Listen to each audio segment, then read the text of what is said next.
Okay, we got 17 minutes and 39 seconds on this one. I'm literally choking up to death.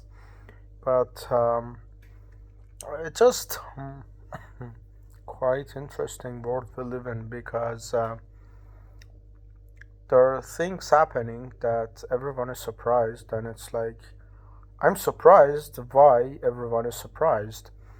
Like the Trump Greenland thing, or use of AI for mass surveillance by Europe, the China's social credit system, and now US keeping your face in their system for 75 years, basically your totality of life. And it's just so fascinating to me that everyone is just surprised because apparently all of this is happening out of nowhere. But for me, it's like first off, we need to understand like a couple of things. First off, that mm, I don't agree with gatekeeping, but also I don't agree everyone should have opinion on everything because I'm very bad at math, and everything with math I say okay, not me. That doesn't say I'm weak at this or strong at this. It just says that my identity is not in tune with this specific thing. And this is not hyper specialization of 21st century. It's just the fact that even in history that you have had people who knew everything about everything, they still have and they still had limitations on some regards. If you were fully intellectual, your physical aspect would take a hit. Vice versa, if you were fully intellectual in systems thinking, your spatial understanding of things would get muddy.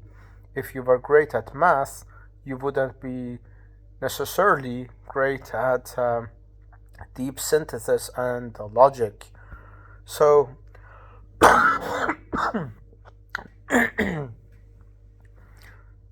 now what's happening is that we're moving towards a world that I literally predicted about 2 years ago in my thesis that we're in a time in the world that playing hide and seek is not gonna cut it anymore because human nature about power stems from fear and fear of survival because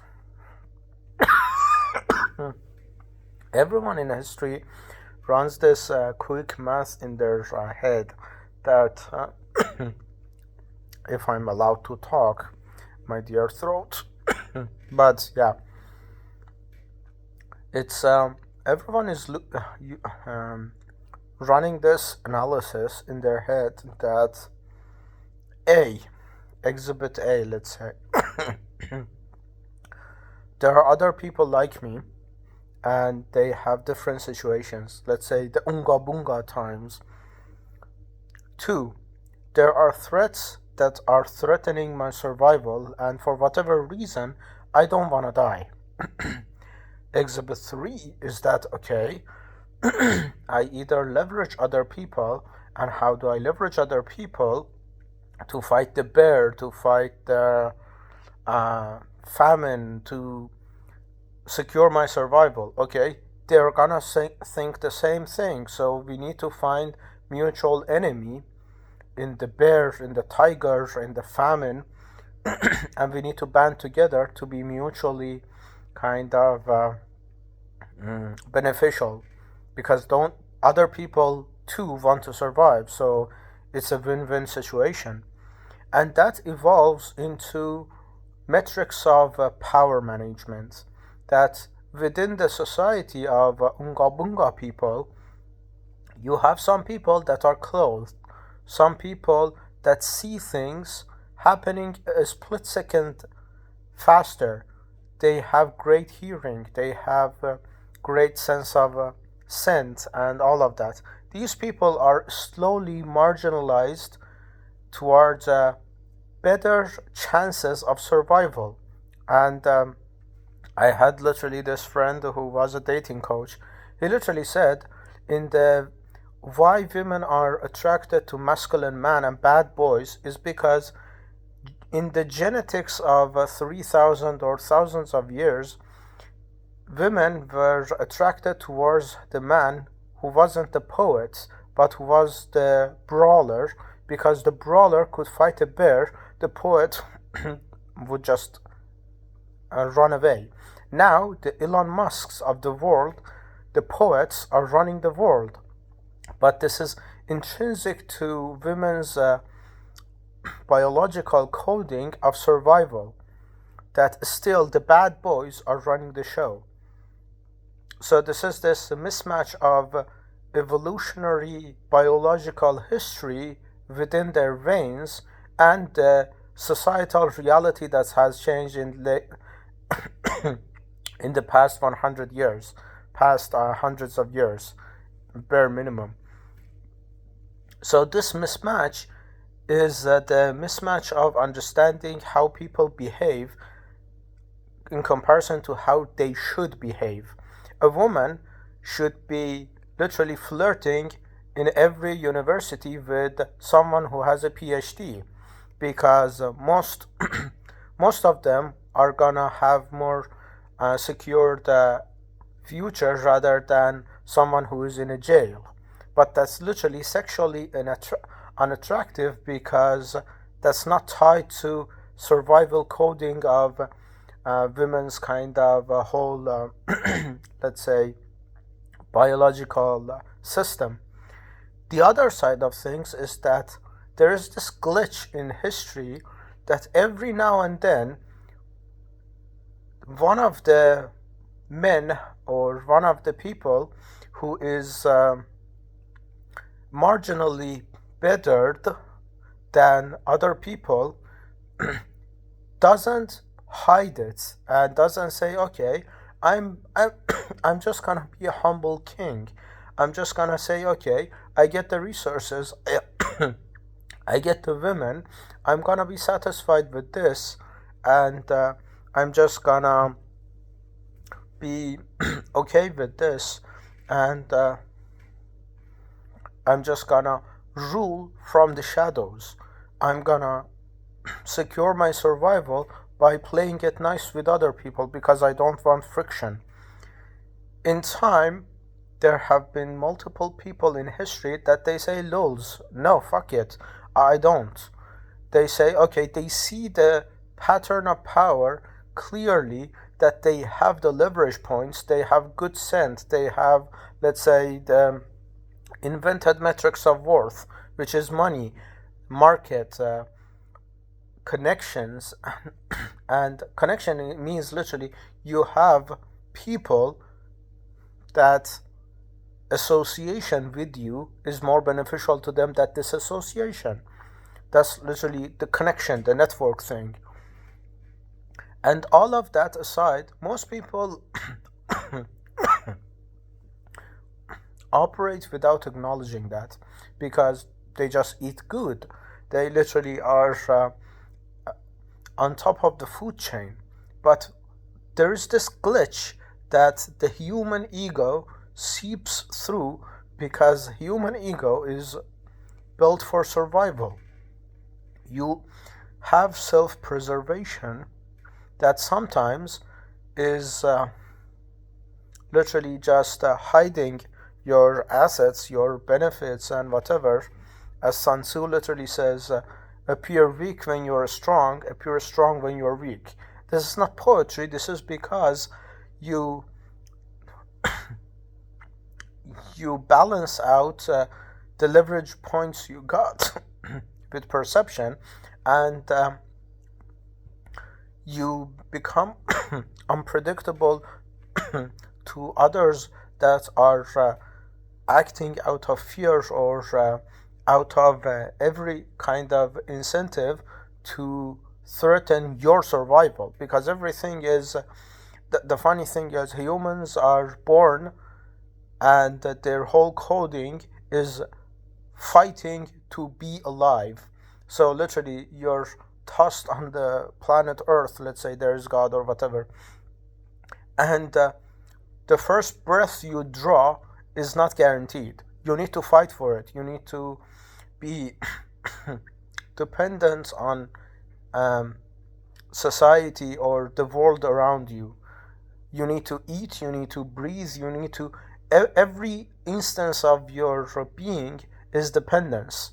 So there is this constant fear of this dependency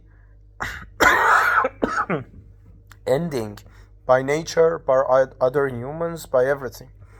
So you have this internalized fear of survival, and you want to have more and more guarantees of your survival by power and literally inventing the hierarchy of beings. For instance, with money, with hierarchy of society, with factions, with everything. And this is literally the pattern that is repeating all and over across history, that these patterns are clear, that there is always hierarchy of being, hierarchy of people, because it literally gives you a more edge towards towards your survival.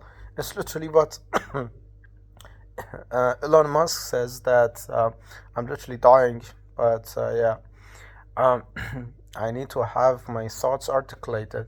Most people don't understand why, but yeah. Literally, Elon Musk says, if I have 1,000 euro or dollar, what would I do with it? And he literally goes into theory land of, okay, in which world will I have $1,000? Because I can literally say, hey, I get $1 from you, turn it to 20,000 just with my name and track record alone. Then he goes to theory land of saying, okay, maybe we're in apocalyptic kind of situation and everyone is radioactive. By default, my $100,000 or my $1,000 is gonna be useless because something else is threatening my survival. So everything is relative, and here as well, the thing that is relative is humanity's chances and odds of survival being systematized throughout history with bureaucracy, theology, with everything. Everything is to answer two things. Either, why am I suffering with God, with deserving, with all of the philosophies in history, and the other is, how do I suffer less and secure my survival for the continuation of my own being, which is there's this book called Denial of Death. You build monuments, you build books, you build even you have literally thousands of kids running around in Genghis Khan or whatever. Everyone wants to continue his or her being beyond their grave because they know they're gonna die. And while they're alive, they're making sure that they're contributing the less amount of suffering to themselves and making others suffer in a sense that's not going to backlash on them. That's your morality, your systematized law, and everything.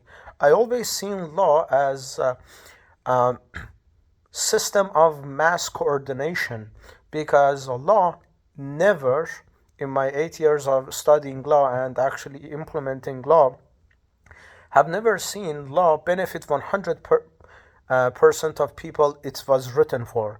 Law is not written for 100% of people. Law is written for 90% of people by crushing the 10% and making it justifiable. And going back to the Trump thing, is that everyone is surprised that Trump wants Greenland, or some people want this, and some people behave like this and that. It's just it's just so baffling to me, because this system works as it was designed, because some people have leverage points and secure their survival, and they build and build and build more around themselves to never go broke, never run out of power or whatever. What is power? Because power is simply your most amount of condensed opportunities for your survival in your totality of lifetime, or totality of your being, uh, which could literally span through generations of your name or your line of thinking, depending on what you prioritize, either the system or your name or your bloodline or whatever. And in history, sometimes some people just say, I'm not, it's not enough for me to have in my kind of um, near myself and in myself internally the power and the guaranteed of survival. They just say no. Everyone around me in this village has to tell me that I have this power. And that's your Trump type, because it just says, okay, I know I'm guaranteed my survival or whatever, but I'm still, for whatever the reason, insecure about it, and I want everyone to notice that. This is your social media, the gamification culture of likes and whatever algorithm and everything. It's the same thing. It's the same thing that you want to externalize your internal belief, or you want an external proof to prove yourself internally. That's why Trump says, okay, I want Greenland, I'm gonna get Greenland, and that's it. That's the end of the story, because he is literally externalizing the internalized power.